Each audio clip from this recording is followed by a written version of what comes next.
Et le projet PIS, le ministère de l'économie, les experts de l'éducation nationale et les délégués spéciaux d'Akonda et de Ntoum étaient réunis ce matin autour de Camélia Ntoum Leclerc au centre des échanges. La fin de la première partie du projet d'investissement du secteur éducation et le lancement de la phase 2 qui verra Libreville et Port-Gentil s'enrichir de 13 nouveaux complexes scolaires aux standards internationaux. Nathalie Oké, Gérard Magnagna.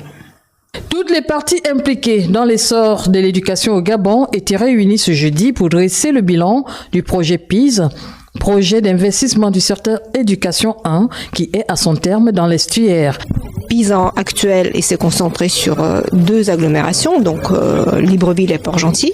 Donc la deuxième phase d'ailleurs du PIS 2 elle va être lancée imminemment sous peu. Enfin, elle est lancée, donc les travaux devraient commencer cette année.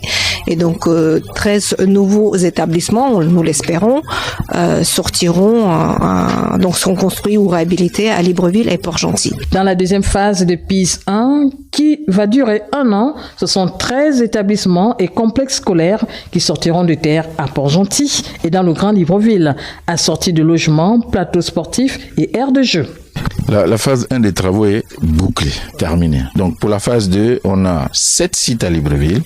Donc il y aura 7 sites avec 2 grands complexes, Cannes Poussière dans la commune de Ntoum, Coltang, lycée public de Bikele, PK27, où il y aura un grand complexe aussi. Le gouvernement de la transition tient au respect du calendrier, chose difficile pour certaines entreprises ne remplissant pas toujours les critères. Nous ne pouvons pas nous permettre, en cette période de transition, d'avoir du retard. Donc, j'ai demandé que le cabinet soit mis en demeure et comme je suis toujours insatisfaite, j'ai demandé que des pénalités soient appliquées pour que l'entreprise puisse rapidement donner tous les plans qu'il faut et surtout des plans de qualité. Les capitales politiques Libreville et économiques Port-Gentil ne sont pas les seuls à bénéficier de cet embelli. PIS 2 permettra à toutes les grandes villes du Gabon d'être dotées d'infrastructures scolaires de haut standing, comme l'exige le président de la transition, chef de l'État. En santé.